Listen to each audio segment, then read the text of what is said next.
Assalamualaikum everyone, welcome back to Research Hour. This is me Aisha Ghaffar here with another exciting video. आज की इस video में मैं बात करूंगी कि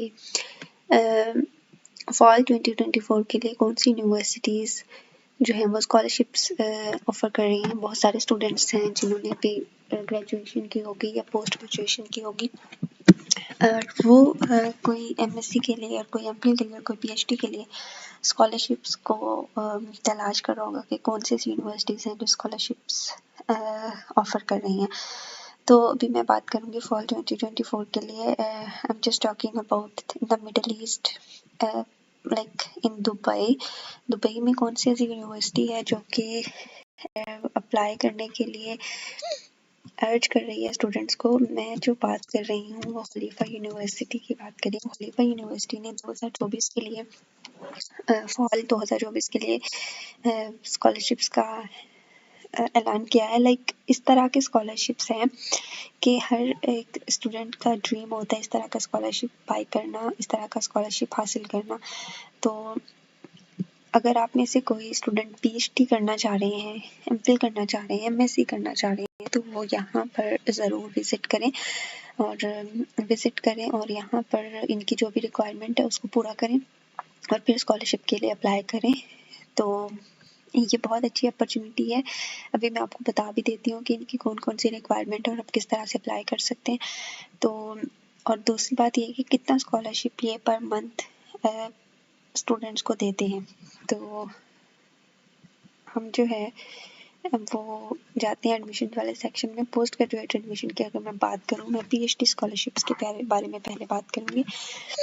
तो अभी आप देखेंगे graduate admission for fall 2024 now are open until 30th April 2024।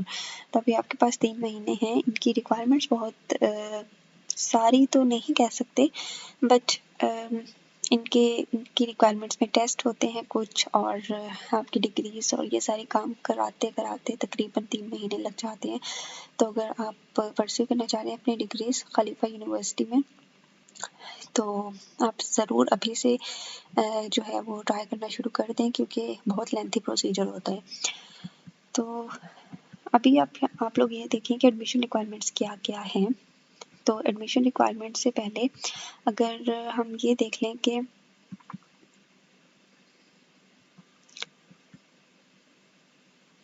Okay, हम मास्टर्स के लिए ओके ठीक है। अभी मैं ये चाह रही थी कि मैं आपको ये दिखा दूँ कि ये कितना स्कॉलरशिप जो है वो ऑफ़र कर रहे हैं स्टूडेंट्स को। तो वन बाय वन सारी चीज़ें जो है उसको स्टडी करते हैं। पहले आप ये देखें कि एडमिशन रिक्वायरमेंट्स क्या क्या हैं इनकी।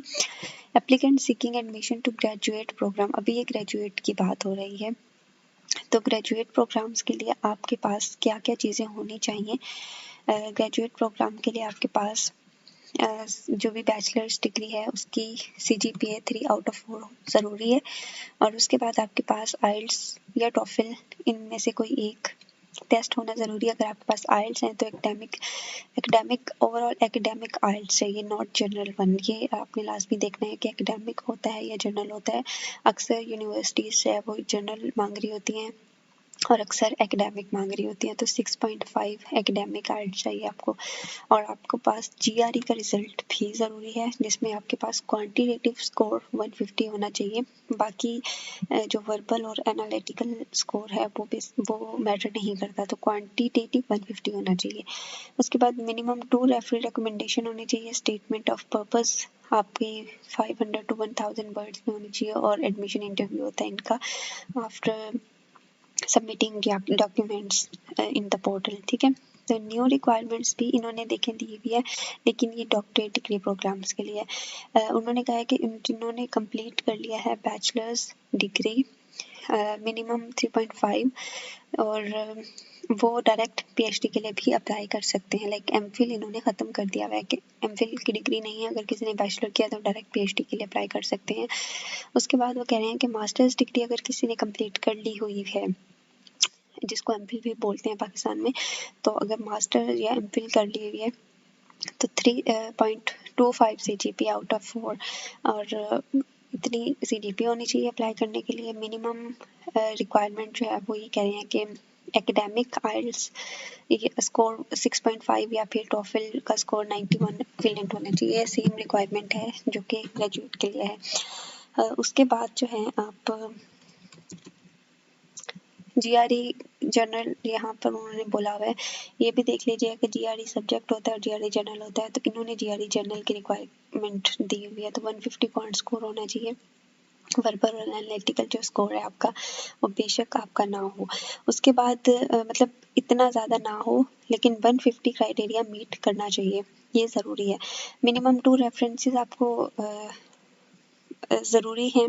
उसके बाद स्टेटमेंट ऑफ पर्पस, और बेसिकली मैं उसमें मास्टर्स में और एमफिल में रिसर्च होती है, तो रिसर्च स्टेटमेंट के क्या काम आपने किया है और उस काम की इम्पोर्टेंस क्या है और इस यूनिवर्सिटी को कितना फ़ायदा होगा इस रिसर्च से, तो ये सारी चीज़ें इन्होंने आगे बताया हुआ है। हर चीज़ को डिटेल में वो भी स्टडी कर सकते हैं आप लोग, लेकिन उसके बाद रिसर्च स्टेटमेंट में ये चीज़ें आती हैं।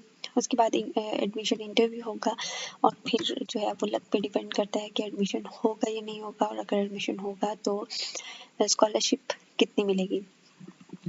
अच्छा जी, तो उसके बाद इंग्लिश लैंग्वेज टेस्ट एग्जाम्पशंस हैं, वो उसमें ये होता है कि subject to review approval the English test को requirement may be waived for application. Who is native English speaker हैं उनके लिए ज़रूरी नहीं है आइल्स का स्कोर, तो ये उनके लिए है। स्टेटमेंट ऑफ पर्पस उन्होंने बताया हुआ है कि स्टेटमेंट ऑफ पर्पस आपने लिखनी है, तो उसकी क्या गाइडलाइंस है, किस तरह की स्टेटमेंट ऑफ पर्पस होनी चाहिए, जो 500 से 1000 वर्ड्स के दरमियान में लिखनी है।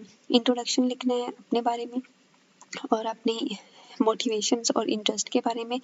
फिर आपने बताना है कि why are you applying and in the graduate program और पोस्ट ग्रेजुएट प्रोग्राम, ये सेम ही है। अगर आप पीएचडी के लिए या बीएससी के लिए या एमएससी के लिए अप्लाई कर रहे हैं तो क्यों, व्हाई, आंसर इज व्हाई।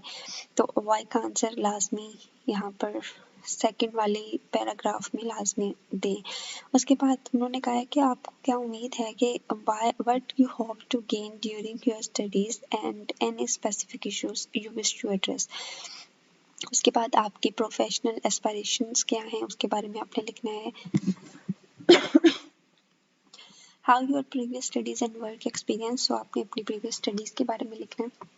और अदर मैटर्स अगर आप कुछ डिस्कस करना चाहें, डिस्क्लोज करना चाहें, तो वो भी आप अपनी एप्लीकेशन में, रेलिवेंट एप्लीकेशन में डाल सकते हैं। रिसर्च स्टेटमेंट में आपने एक्सप्लेनेशन देनी है रिसर्च इंटरेस्ट की, लाइक आपने एमफिल में अगर कोई किसी टॉपिक पे रिसर्च किया तो आप उसके बारे में ज़रूर बताएं। उसके बाद आपने आउटलाइन देनी है जिस जो प्रोजेक्ट आपने किया, अगर आपकी पब्लिकेशन है उसमें, और अगर आप कोई काम कर रहे हैं, कोई रिसर्च अभी कर रहे हैं, तो आपने उसके बारे में एक अच्छा सा ओवरव्यू देना है इनको। उसके बाद जो है आपने एग्जांपल देनी है कि आप किसी रिसर्च प्रोजेक्ट में इन्वॉल्व होना चाहते हैं या नहीं।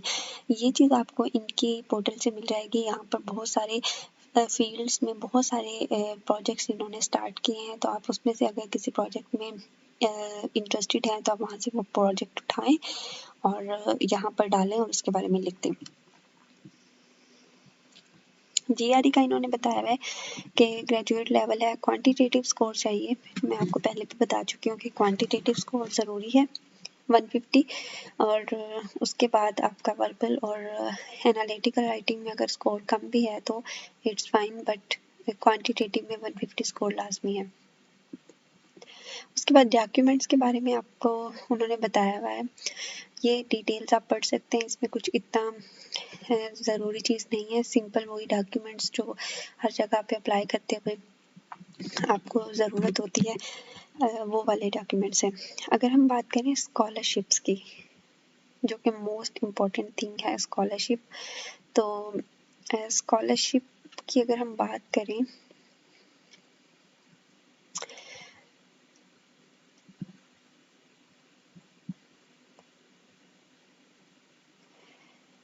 आई डोंट थिंक सो इन्होंने यहाँ पे स्कॉलरशिप की कोई बात की हुई है, बट ये 20,000 दिरहम 20,000 दिरहम जो है वो दे रहे होते हैं पीएचडी स्टूडेंट्स को। जिसमें ट्यूशन फीस जो है वो कवर हो रही होती है, जिसमें मेडिकल कवर हो रहा होता है, जिसमें अकोमोडेशन कवर हो रही होती है और वीज़ा भी इनकी तरफ से होता है। तो बहुत सारी जो रिक्वायरमेंट्स हैं वो तो ये खुद ही पूरी कर रहे होते हैं। तो इंशाल्लाह इससे नेक्स्ट वीडियो में मैं आपको स्कॉलरशिप्स के बारे में बताऊंगी कि स्कॉलरशिप्स जो हैं वो ये कितना ऑफ़र कर रहे हैं। ये तो मैं आपको ऑलरेडी बता चुकी हूँ कि 20,000 दिरहम ऑफ़र कर रहे हैं, बट इनका स्कॉलरशिप्स का भी क्राइटेरिया है टायर 1, टायर 2, टायर 3। तो ये सारी जो चीज़ें हैं इंशाल्लाह मैं नेक्स्ट वीडियो में डिस्कस करूँगी। तब तक के लिए आप अपने डॉक्यूमेंट्स रेडी करें, आप अपने आइल्स का टेस्ट रेडी करें और GRE रेडी करें और आप इस टेस्ट जो है वो कंप्लीट करें, अपने डॉक्यूमेंट्स कंप्लीट करें और इंशाल्लाह इससे नेक्स्ट वीडियो में मैं ये भी बताऊंगी कि इनका जो स्कॉलरशिप है वो किस तरह से कितना स्कॉलरशिप है और किस तरह से ये स्कॉलरशिप जो है वो डिवाइड करते हैं स्टूडेंट्स पे। और दूसरी बात ये है कि डॉक्यूमेंट्स आपने किस तरह से अटेस्ट कराने हैं, कहाँ कहाँ से अटेस्ट कराने हैं और आपको कौन कौन सी डिग्रीज वेरिफिकेशन के लिए चाहिए। तो ये सारे काम आपको अप्लाई करने से पहले ज़रूरी है करने। तो इंशाल्लाह नेक्स्ट वीडियो जो है वो डॉक्यूमेंट्स के बारे में होगी और स्कॉलरशिप के बारे में होगी। तब तक के लिए अल्लाह हाफ़िज़।